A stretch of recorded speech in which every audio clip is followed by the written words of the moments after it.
Good morning, forum. How's it going? Today I'm coming up with another review on an SBR that I really like. It's the Mk18. Mk18 is like the denomination that the Navy, the US Navy, gave to basically what's how should you call it? Like a short M16, which is even shorter than the M4. It's actually the shortest in the whole AR or M16 family. And actually there are shorter ones, but I don't take them too serious. This barrel is 10.3 inches long. This is actually a cold upper on an LMT lower. And I must say I'm extremely satisfied with it. It's,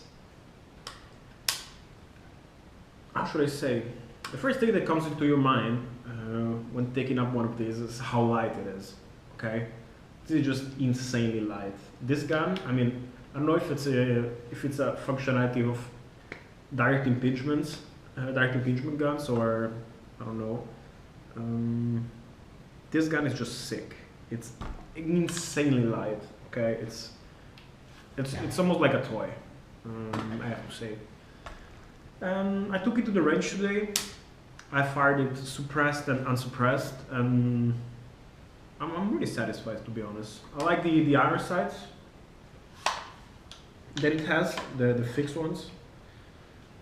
It's the fixed front side post. This one in the back you can actually remove it, but I think it looks cool like this. And then I have an old school endpoint on it. I think it should be the original one. I mean original to the Mk18 setup, sitting on a Wilcox mount. To be honest, the kit is not entirely complete. Back then when I ordered it, it was supposed to come with a Knight's Armament rail and grip and the gas buster charging handle. Both are still outstanding. It should arrive anytime soon in January.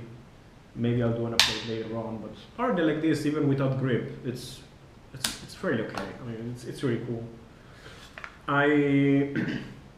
I also have the Daniel Defense upper, which has a full-length Picatinny rail heel with free-floating barrel, as opposed to the normal handguard like this one.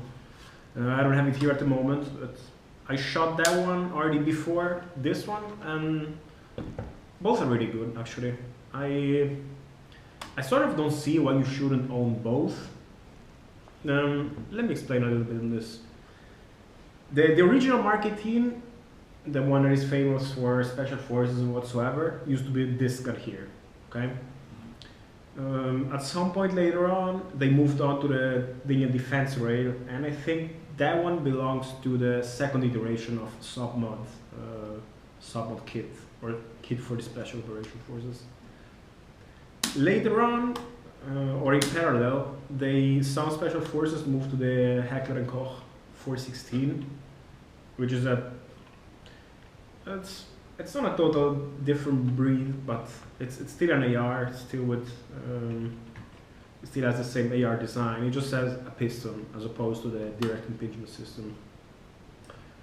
I think forces are using both. I mean, you come across pictures of military using both the Daniel Defense version and the Heckler & Koch, but as you may know or may not know, getting around HK guns is easier said than done. It was definitely easier to get a hold of one of these than would be getting a 416.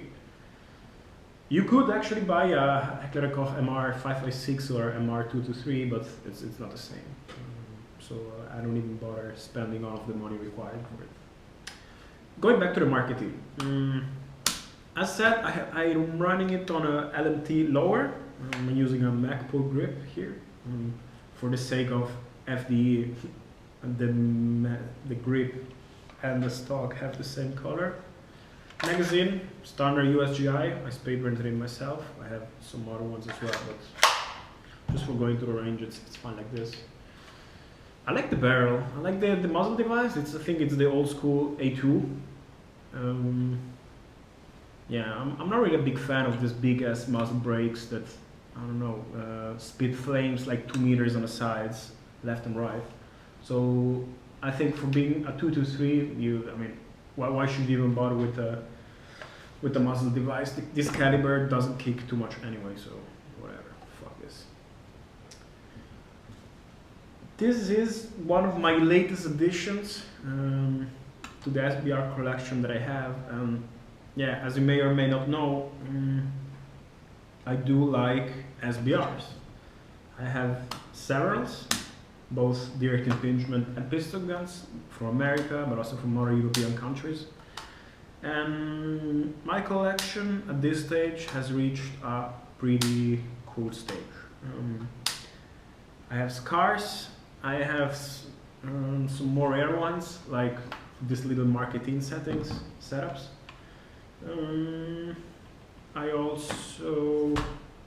I think I don't understand people that don't like SBRs.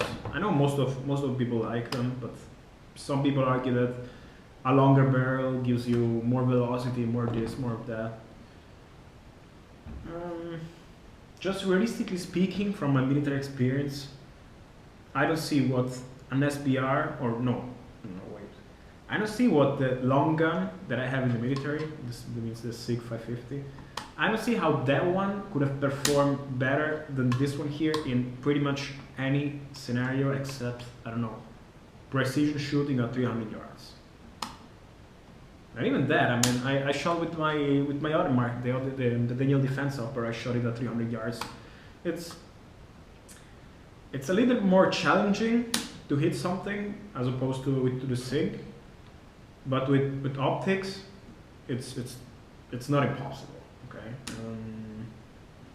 And furthermore, let me just elaborate a little bit on this fact, this 300 meters aspect.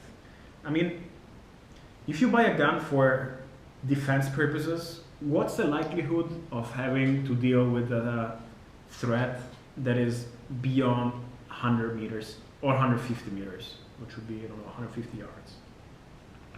I mean, it's not low, it's more than low, it's almost zero, okay? In most combat scenarios, what is the likelihood here in like an urban area that you're gonna, if you're in the military, that you're ever gonna have to deal with a threat that is beyond 300 meters in an urban scenario? Well, I would also say pretty low. Could you deal with that threat with an optics and with a shorter gun? Yes, of course.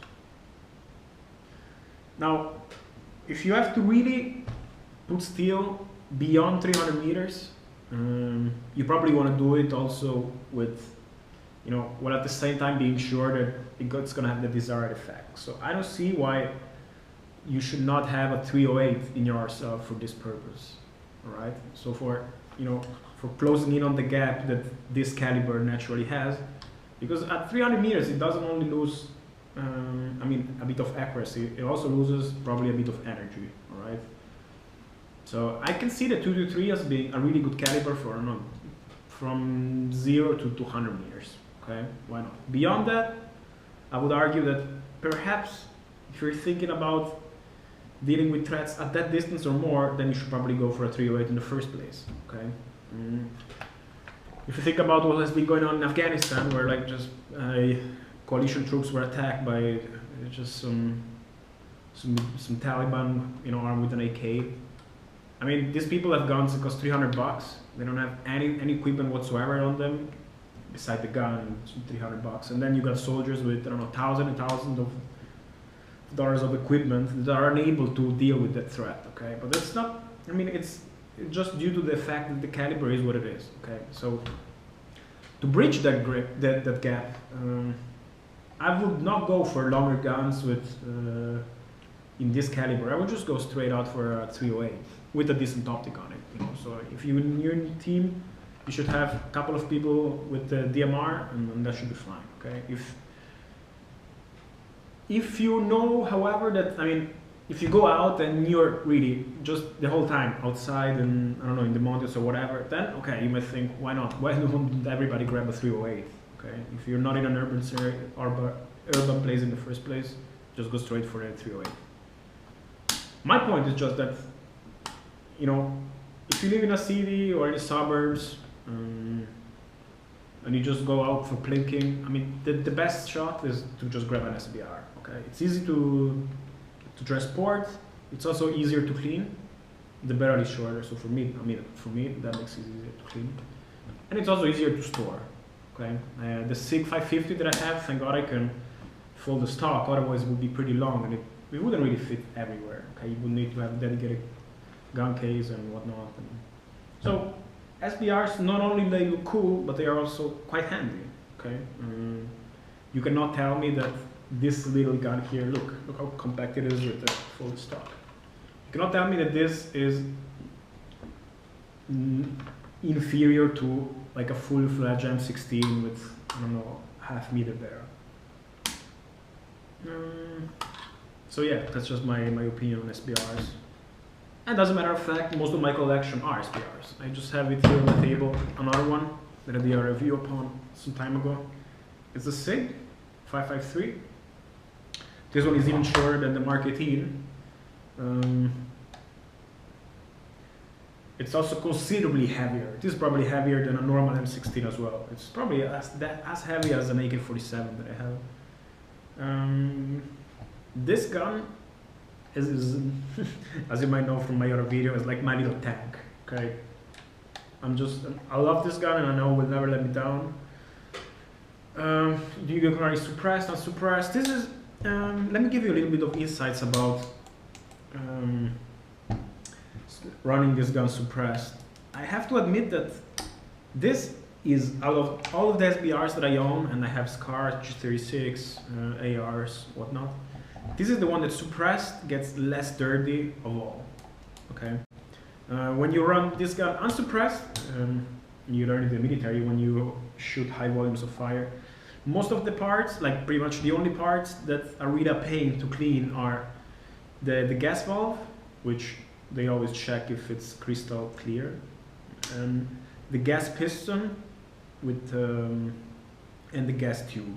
Okay, the bolt carrier, you don't need to clean them pretty much, like I don't know, every 2,000-3,000 rounds. I don't mean, I just wipe it clean with a tissue.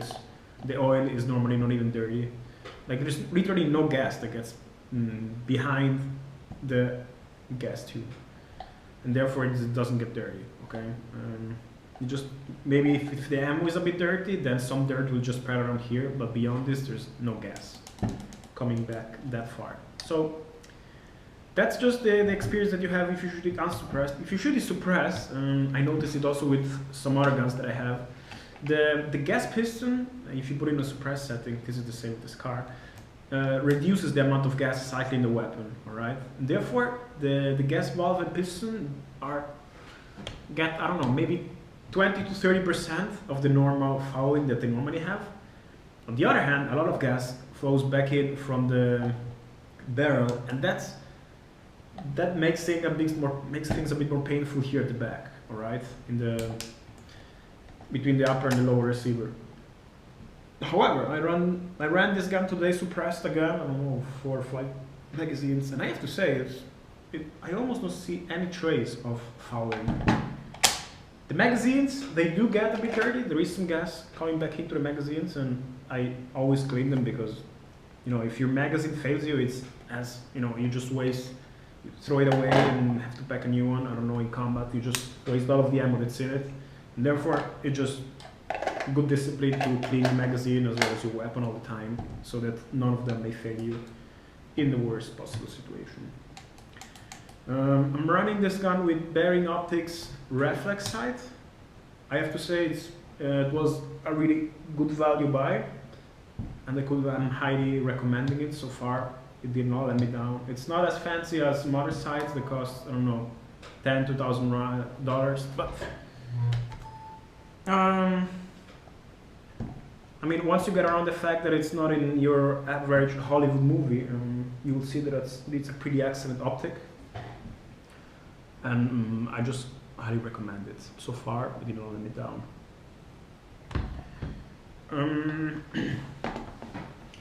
I have an update also on this little guy here. this you may have seen it in another video.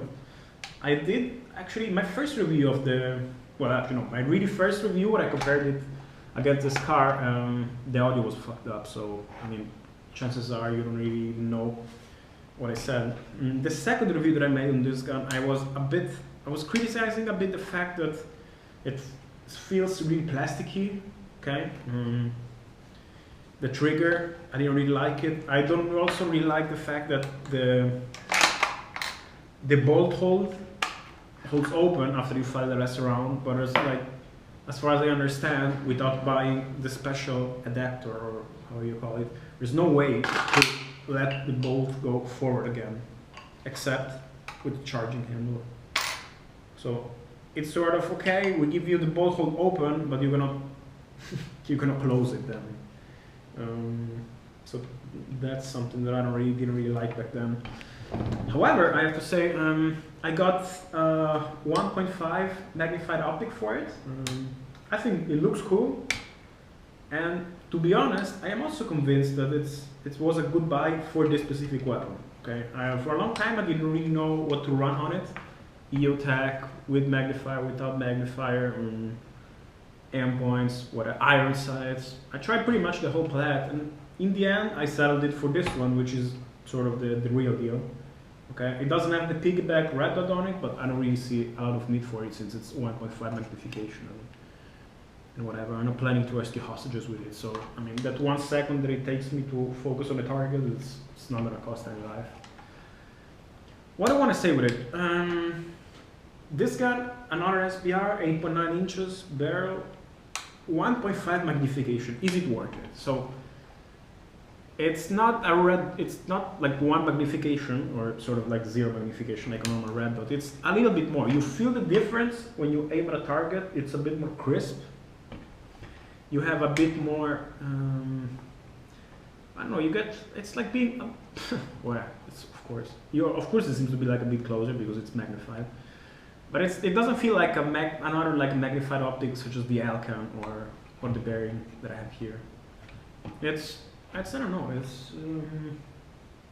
it's something, it's like a hybrid of optic and no optic, okay? I think it really fits the gun, okay? I can shoot at 100 yards, really, I could say, pretty good groups, okay? The battery is really short. The ammunition that I buy is usually steel case barrel, so not the highest match ammunition. But I can shoot good groups with this, and it's very sturdy. Okay, I use it also as a carrying handle, which is convenient. And convenience is always important. And I must say, it's fixed here at the front, it's fixed at the back, so precision doesn't seem to be a concern. I can just mesh it in the car, take it out, no problem. You know, at 100 yards, I get good groups, and for this gun that is so short, so compact, I couldn't really ask for more, right? One thing that I still don't really like, and it again relates to the bolt hold open, is that I noticed that every 4th magazine or so, the bolt doesn't hold open. I mean, I'm speculating that the ammunition maybe, or whatever, there is a problem with the spring. The springs are too strong, or the ammo is not strong enough to just really push it at the back.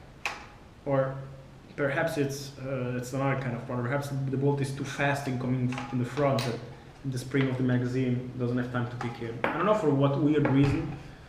Every now and then, the bolt just goes forward into battery, and I think there's another round, and I go, I'm on target, bam, empty. It sucks. Nevertheless, I was not so positive about the G36 at the beginning. I pretty much am right now. I really like the fact that it's reliable. Okay, well, I just said that it's unreliable with the bolt hold open, but whatever. Overall, the system, you know, how the gun cycles, that is reliable. The gun doesn't get dirty at all, okay? The gas system is really excellent. It's even better than the SIG from a certain perspective, because you don't have to clean it that much, okay? Which, you know, if you can have time for a beer instead of, if instead of cleaning the gas pistol, you can go for a beer, it's always better. So that's one thing. And yeah, plus I really like how the gun looks like, how the gun, you know, the aesthetics. I don't just shoot my guns, I collect them. I don't just buy them to whatever, to throw 2 to 3 down range. I really like the design, the history, the science behind it. And this one is a little piece of history. I'm really glad to have it in my collection, even though I was ranting a bit about it at the beginning.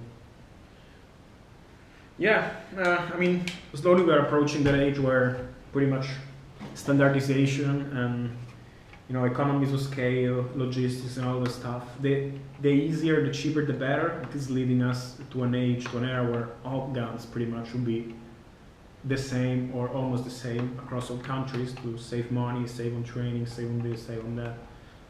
So in the future, I don't know, probably all guns will resemble to an AR-15, whether it be an HK416 or whatever. You know, they will all have modularity in mind, therefore guns will not come with an optic like this, they will come with Picatinny rails. So if you think about it, there's a whole generation of guns which were sort of the apex of gun design across countries, and which also reflected national ideas of defense, and also reflected the national industrial base. Think about the 90s, late 80s, early 90s. I mean, this gun came into service from Germany. Okay, it looks pretty futuristic, works like a charm, it's cheap, had its own proprietary magazine. We're not gonna see something like this in the future, okay? I guess in the future, yeah, we can forget about proprietary magazine, we can forget about optics that are not, I don't know, 1913 compatible and whatnot. We also not see something like this in the future, proprietary magazines. It's a no-go, you know, it has to be AR compatible and whatever. So we'll probably not have cool SIGs in the future as well. What we will also probably not see in the future is something like this.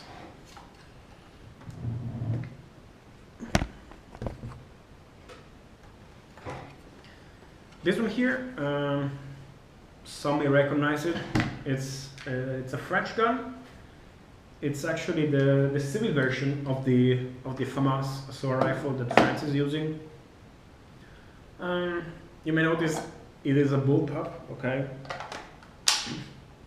Well, the Famas is famous due to like a plethora of video games and films where it was featured, as opposed to because of how well it shoots, actually, which is unfortunate. People think that it's really cool. The rate of fire on the military version is really high, and I don't really understand why. It probably has to do with how the gun cycles. It's like over 1,000 rounds per minute, which is just ridiculous, okay? This, of course, being a civil version, shoots only a single shot. It has a magazine of, I don't know, a little over 20 rounds. I had to adjust it because the original one was limited to 9 rounds. Now it's a bit over 25th. And unfortunately, this gun is chambered in 222 as opposed to 223. Okay, there are a bunch of Famas chambered in 223 around. I saw one for sale actually here in Switzerland some time ago, but I didn't buy it since I already had one in 2221. You know, that would have made me feel stupid, or feel a bit stupid to have two. I bought it just for the collector's value, probably. I'm active on some forums and I discussed how the Famas performs. Everybody agrees that this gun looks really cool, and as said, like the G36, it's a far cry from what guns look now and how they will look in the future. Okay, this is a result of, I don't know, national pride, French national pride. You know, a futuristic design when it was introduced in the late 70s, early 80s. It's all polymer. Almost all polymer. Unlike the G36, it has steel, more steel in the right parts. It's just in the inside. I still don't really like it. I don't like, well, the trigger. Everyone knows the bullpup triggers are a bit shit, so whatever. Like, I already got over that. What I don't like, however, what I really don't like, is how you sort of there are not so many indications about how to sight this gun correctly. Okay, and it's also quite a bit of a pain to just sight it in. And let me show you what I mean by that. Okay, so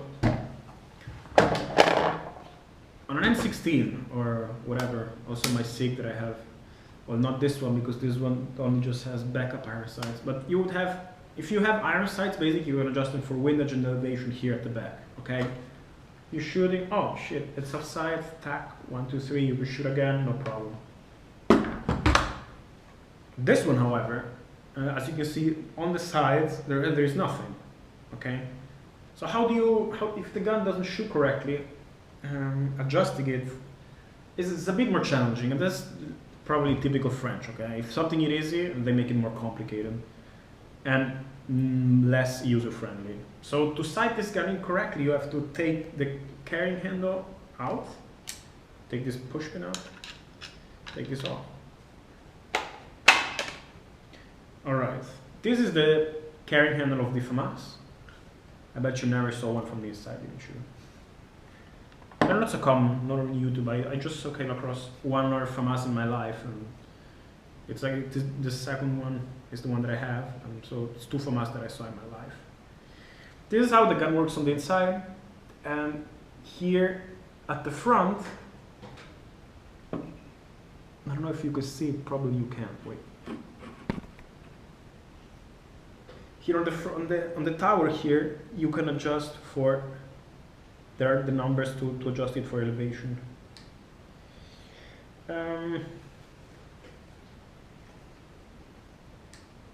Yeah, you have to hold down a little spring and then turn it. It's 5, 4. I mean, don't get me wrong, but think about it. You're in some kind of combat scenario, and for some reason your gun doesn't shoot well, and you say, oh shit, I don't want to shoot at 500 meters, I want to set it a bit, I don't know, at 200 meters. How user-friendly and how war-friendly is it to take this off? Store the push pin, go here at the back, and you cannot, of course, remain on target. You have to go into cover. And just try to figure out how to deal with this shit, okay? Then, once you're done, actually, you can shoot the gun like this. It's not a problem, but you should probably, you just shoot it, okay? Does it hit? Yes. Does not hit, you have to go back, adjust it again. And this is just one problem. Then the other problem is how to, the front side pose.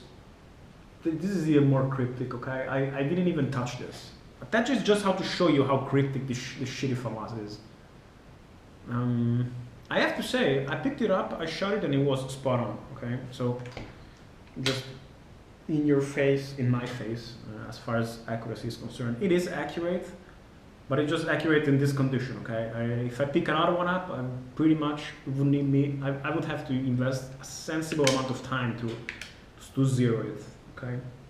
And that would be it, okay? You better don't touch anything then, because, you know, otherwise it's, again, remove and do all of this shit again.